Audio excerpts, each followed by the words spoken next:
I think they took too long of a pause between that and Freddy saying it's real.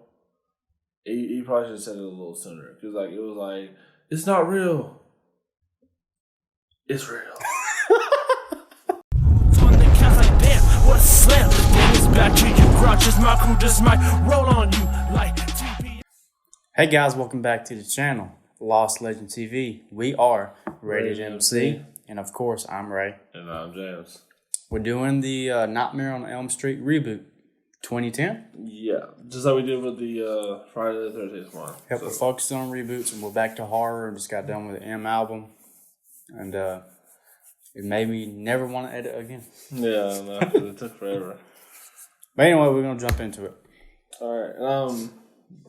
Fair warning, like I said, when I go back and watch these movies like we're doing now, a lot of this stuff's gonna sound like it's like I'm just nitpicking at stuff or like I'm hating on the movie.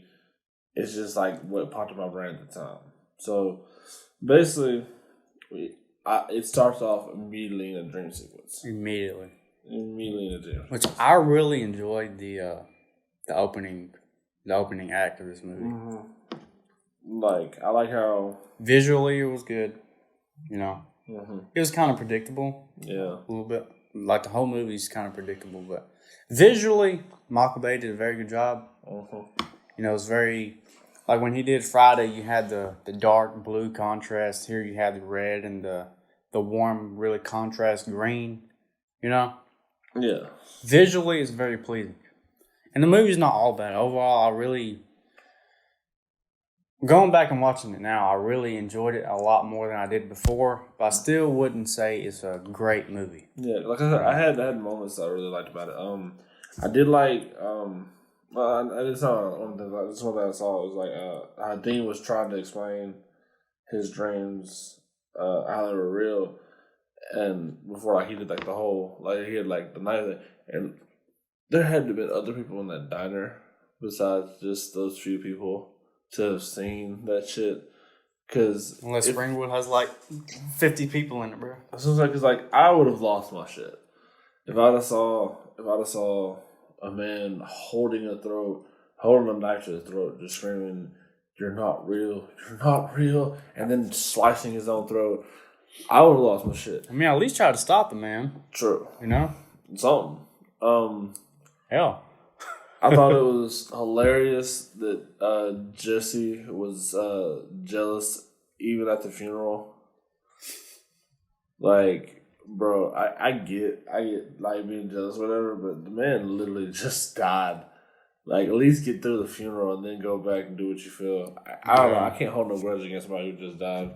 I don't know if I could do that. Well, hell, you ain't got much to worry about anymore. It's true. And then, how do you fall asleep at a funeral?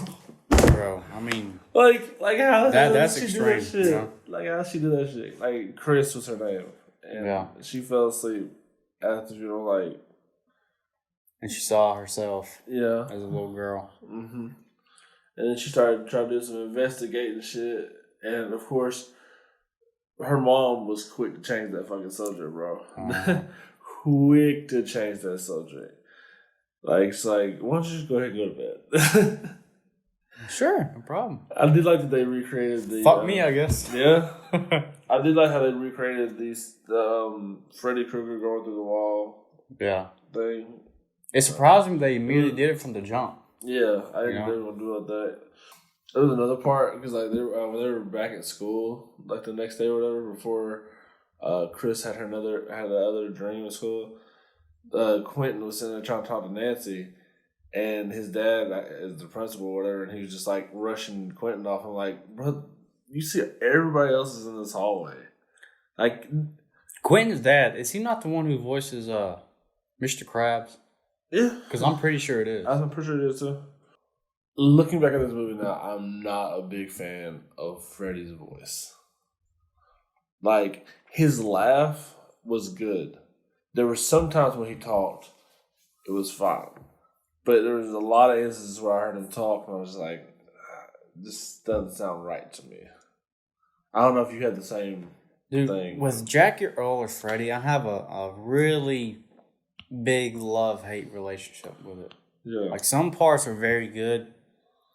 Some parts, Like, there's certain scenes where I really liked the way he looked, the way he moved, the way he talked. The other one, it didn't seem as vintage and as realistic as, of course, his predecessor, Robert Englund. Mm-hmm. And he did do things to make his reinvention of Freddy good, One thing I noticed was the thing he did with the gloves where he did that. Yeah, that was dope. He did that quite often. Yeah, I love that. So he had certain characteristics that he took on himself, but some of it just didn't seem real. You could really tell that his voice wasn't... Because Jackie Earle has a deep fucking voice anyway. Mm-hmm. If you ever seen Watchmen, I mean, he can grunt a fucking voice at the ballpark, but some of it just... You can tell it was electronic, which I know Robert Englund was too, but it wasn't to that extent where... he couldn't actually do the voice. Yeah. But I also didn't like how the first 30 minutes basically was focusing on Chris. Mm-hmm. It was basically she was just like a plot device to explain the movie. And I was saying, if Nancy is your because we know Nancy is the main character.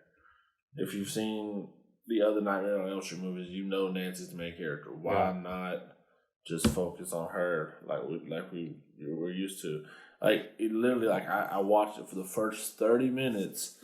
You see Nancy a couple times, and then it's just nothing but Chris looking for stuff, finding stuff. On the contrary, they kind of did that with the Friday reboot, too, when they killed off old girl. Mm-hmm. And then they brought back Clay's sister as one of the main girl surviving. Mm-hmm. Out of nowhere. I didn't like that. Oh, Easter egg I told you about earlier. Mm-hmm. She's wearing the same jersey as Johnny Depp did in the original. Oh, yeah, that's what's up. The jersey with the number 10. I caught that for the first time.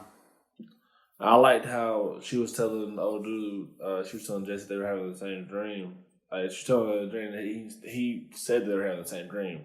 But it was like, nah, it's just a dream.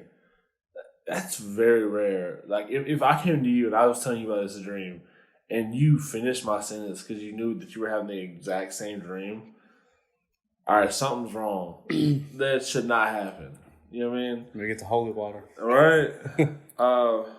And when Chris was walking outside, when she was looking for her dog, I had a major flashback to the original. Me too, dude. That's one thing I wanted to talk about. Like, the house is very similar, but the way it's shot, like the way the lights coming in through the woods, through the back, I mean, it was very reminiscent to the original. Exactly. I mean, it was very good. That's one of the positives about that scene that I really loved. Yeah. And even the way he popped out of the back of, what was it, a tree? Yeah, no, I think it was behind a fence. But it was very reminiscent to what Robert Englund did in the original as well. Yeah, it is. That was really well shot. I like how, even though it was kind of like, this is the only part that wasn't completely predictable for me, at least when I watched it the first time, was the whole Chris scene where, so like we were talking about, she was outside, right? Mm-hmm. And then she goes back in and she wakes up and she's talking to Jesse. I thought she'd actually woke up and I was waiting on something to happen, like in the mirror, like she was a little freaking out. And then she gets in and lays in bed and he's right next to her. Yeah, laying in a bed with her. Like, I wasn't expecting them to do it like that. I thought it was going to happen in the mirror or she was going to go back to sleep and then the next day it was going to happen or whatever. And then I also like how Chris was being, like, slammed against the fucking ceiling. And Jesse is just screaming, "Wake up." If I saw you getting slammed against the ceiling, bro, I'm out the house. I can't. What am I supposed to do to stop that? Appreciate that, bro. I'm sorry, bro. What am I supposed to do to stop it? If I'm getting slammed against the ceiling, what the fuck are you gonna do? I'm gonna channel my inner Jedi. Okay, all right. Fucking Mandalorian, man. Of course, sure. I feel that realistically. I mean, how do you even explain that? Exactly, and that's why he was freaking out when he was trying to tell Nancy and the cops. Because that's the thing: if all the parents knew, how did the cops not know? Very true. You know what I mean? And then it'll be almost impossible to keep that a secret. You know? Exactly. Like, they basically erased it from like the internet and stuff. They had to go look in Nancy's mom's like back room and shit to find it. And if you're really trying to get rid of that, why would you even keep that shit? Yeah. I mean, if you're going to erase it for good. Like they all kept memories and shit. Yeah. That was stupid. I liked when Jesse was in prison and he's doing whatever he can to stay awake, and then like he gets like they come in there and like, oh I got your bell. And like as soon as he starts walking out, like he just has this slow realization, like, fuck, I fell asleep. I love that right there. That shit was fucking amazing. Like the whole kill through the chest shit was dope. The whole 7-minute speech. Yeah, that was nice. Dope. That's one thing I do like about Jackie Earl's Freddy, that he was really dark. You know. Yeah. I love that shit. And they had cameras in his cell. That's another time where I know someone saw that kill. You know what I mean? No one saw Chris's death. It's whatever, right? Besides, Jesse. But, of course, his cellmate, and they had cameras, because when he walked in there, you could see on the camera his cellmate jump down and then get on the bottom bunk. Yep. Would that not have been like a red flag, like from the jump? I know that they probably just like glossed over it from the movie, like, oh, well, he died, and what are the cops going to do for real? But I feel like that would have been something I would have talked about. I did like the homage to the Nancy bath scene from the original. Yeah. How do you feel about Nancy's character? Oh, I did not like her compared to the original. No, not even close. And like, it might have been better had we focused on her, but like I started to care more about Chris's character because like from the jump, that's the one we were talking about, and then like I even forgot that Nancy was in the movie. Dude, like Quentin, I really like Quentin's character. Yeah. But Nancy, it's like she just fell short. It's like she didn't really even contribute to the film. Mm-hmm. She didn't have a whole lot of monologue in the film. She was basically just there as Nancy, Yeah. As a fucking throw on the title, I guess. She did have a couple things that I did like. I'll get to it when I get to it. But I like how when Nancy's mom told them, because they had already found out, but she didn't tell them they killed him. Why not? Like, she already found out what happened for the most part. Why not just go ahead and go all the way and tell them? And then the cat's out the bag, let it run. Man. And then I like how Freddy was making sure they knew that he was killed. Like instead of just putting Quentin in a regular dream to mess with him, I want you to see what happened. You know what I mean? And the whole flip where they try to make it seem like Freddy was innocent. Of course I know he's not fucking innocent. That was just that's another thing that bothered people, because in this movie, the original kind of jabbed that he was a pedophile. Yeah. But mainly he was a child killer. Exactly. Hardly ever throughout the whole franchise did they bring up the word pedophile. Yeah, so they didn't. Versus this one, when the main reveal is that he was a pedophile. Which, on the contrary, I mean, I don't mind it. Yeah. I know that sounds fucked up, but if you're gonna make Freddy a fucking monster, I can understand making him a fucking monster. Yeah. I mean, these are villains. I mean, you have to find a fine line between really fucked up, but also have people like the villains in the movie. Because everybody pulls for the killer most of the time in fucking horror movies. Mm-hmm. Okay, it's real, but it's really hard to pull for a pedophile. Word. It was smart. This is one of the things I did like about the Nancy character. It was smart of her to burn herself with the fucking cigarette lighter. Yeah. Bro, when they're in the pharmacy, that's a badass scene where how they transition where she was fading in and out from those micro naps. Yes. That was fucking dope. Yes, that was the knock on the door and it was Freddy. That was cool. Quentin straight up sounded like a fucking drug addict trying to get extra pills and shit. Not a good look. No, he should have realized this shit because once he didn't know, it wasn't happening. And like I said, she got hurt, and I still would have gone straight to the hospital because it was just a cut on her arm. Yeah. I mean, you took her back anyway, so it was the point of going to the hospital. But her mom had to have known the Freddy shit at this point. She absolutely had to fucking know it. And she still was going to sign the papers to sedate her daughter. Is this Freddy's first act in what? Probably, how old was they at the time? 4 or 5. So what? Which by then, you'd still have that memory. I mean, let's say 15 years, right? Yeah. Did he really wait 15 years to do this shit? I guess.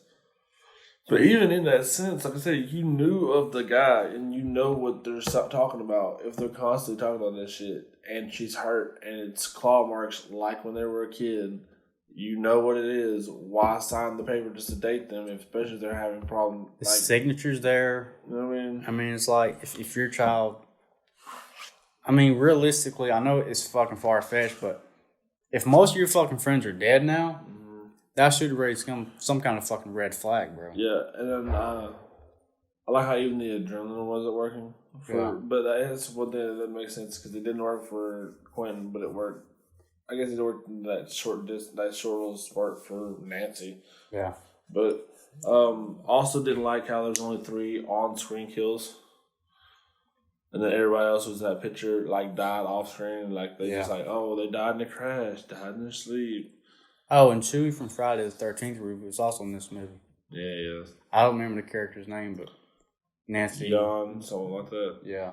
Mark sees Sean. him as he does like a little webcam series, and he basically dies on camera, which you don't get to see a lot of. Also, there was an awkward pause, like whenever Nancy went to sleep, like when she went to sleep in the secret cave. Also, I don't know why she would have laid on that fucking nasty ass mattress. Anyway, but there was like a scene where, like, he was like, let's hang first or whatever. And he chose everybody that had died or whatever.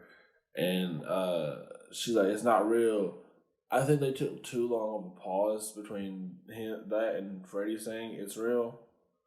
He probably should have said it a little sooner. Because like, it was like, it's not real. It's real. That's fucking awful. Maybe they did it for some really good emphasis, man. That was fucking awful. The wet dream line was funny. You know what I mean? Yeah. Like, that was funny. But there were way too many fucking puns in this movie. Way too many. Looking back on that shit, it was way too much. Like, let's take a stab at this shit. Why don't you sleep on it? How's this for a wet dream? Like, it was just way too many of them. Some of them were okay, but God, it was like that kills me. Like for Freddy, like it's just way too many puns. I did like the "Why won't you fucking die" line. I always love that in movies. Nancy had the "Welcome to my world" bitch. Yeah, I was about to say that's throwback to Freddy versus Jason. Exactly, that's fucking nice. And then the mom kill at the end was better than the original kill to me. I didn't see that coming. Like, I knew something was going to happen because of the original, but it happened very suddenly, and I didn't expect it to happen like that, you know? Yeah, I didn't think it would happen like that, but I do appreciate it a lot more than the original one looks too silly. It was basically a mannequin. Yeah. Like, pulled through the window. Yeah. That, or I think it was a mannequin, or a fucking blow-up doll. Yeah, something. But it looked fake as fuck. Yeah. But, man, it was 1980. Yeah, I know. You know? But I'm saying that's one of the things that I like in this one better than the original. Like, one of the only things. Yeah. And like I said, overall the movie is not bad. And I know I talked about a lot of different things, but like, it's not bad. But like, there's a lot of stuff that like I'm not into for this movie. Like, especially after watching the original so much. I feel you, man. Like, going back and watching it, I did like it a lot more than I did. And I think that, I mean, it's not the worst in the franchise, obviously. No, it's not. Freddy's Dead, that will probably always be my fucking worst. Yeah. But I can't pinpoint what it was, but it feels like something's missing from the movie. You know? Yeah, absolutely. It feels like it's falling short, but I just can't pinpoint where. Like, Jackie Earle. He's not bad, honestly. He's not bad. I mean, he did his thing. There are some things that could have been better. But I don't know. I mean, I really like that there are likable characters. I mean, I like Chris. I mean, I really didn't like Nancy that much. Yeah. But something just fell short. I think it has like a fucking 17% on Rotten Tomatoes. Or 13 or 15. It's low as fuck. It also, like I said, like there's only 3 on-screen kills. And the point where they found out that Freddy might have been innocent, there was only like 35 minutes left in the movie. Yeah. So it took too long to get to the point where they needed to get to, in my eyes. And that's another thing. Like, they really didn't offer anything new. You know? Yeah. They did like iconic scenes differently. Like Chris in the body bag when Nancy sees Chris. I really like that. You know, instead of like her seeing him at school, it was later on in the movie, and they had the drawback there. That was cool. A question I had: the elementary school, right? Mm-hmm. Or the preschool. Yeah, the preschool. I mean, if they closed it down, how did they not know that they went there? Springwood can only be so big, you know. Also, if it was that bad, because like they literally closed it down because that one guy was molesting all those kids. First of all, I don't see that happening. But even if that's the case, why not just get rid of him and then keep the school up? Yeah. If you just think it's just it's like happening. Like, even with the parents, I mean, of course they try to erase the whole events that happened, but did they come together and, I don't know, have a fucking city council with the whole city to close down the fucking preschool? I had to, I guess. But even in that sense, if that was the case, if that was really what you wanted to do, was to close it down, it's been 15 years. How come you didn't destroy that building already? You're not using it. What's the point of it? How can you hide that your child went there? Somewhere along the line, you're going to have some kind of documentation about that. Exactly. You know? But, that's just plot holes I'm picking apart, but these are logical things, you know? But if we talk about rating this, I guess I'd probably go 5. I'm going to go 5 as well. Just middle of the road. It's an average movie. It is. There's some typical shit. There's some stuff that, it's very typical. I did like that they did different. But overall, it would not rank near the top. It shouldn't rank near the top, even if I have ranked it that way when we did the original rankings. Going back and look at it, there's a lot more that I see now. I think I ranked it 3rd or 2nd. You do 2nd or 3rd. I can't remember where to go and look because the Nightmare 1, 2, and 3, and 4 ain't that bad. 5 and 6 is fucking horrible. Yeah. You know, I like Freddy vs. Jason. I don't know. I'll have to go back and watch the video, but yeah. Again, 5 out of 10. Your average horror movie. It's your average kind of rip-off reboot. You're watching the same movie kind of twice. Exactly. But I feel like Jackie Earle doesn't get enough credit the way he reinvented Freddy. Yeah. Because I don't really feel like the movie's failure was his fault. You know? It's definitely not his fault. Because Jackie Earle's he's an amazing actor.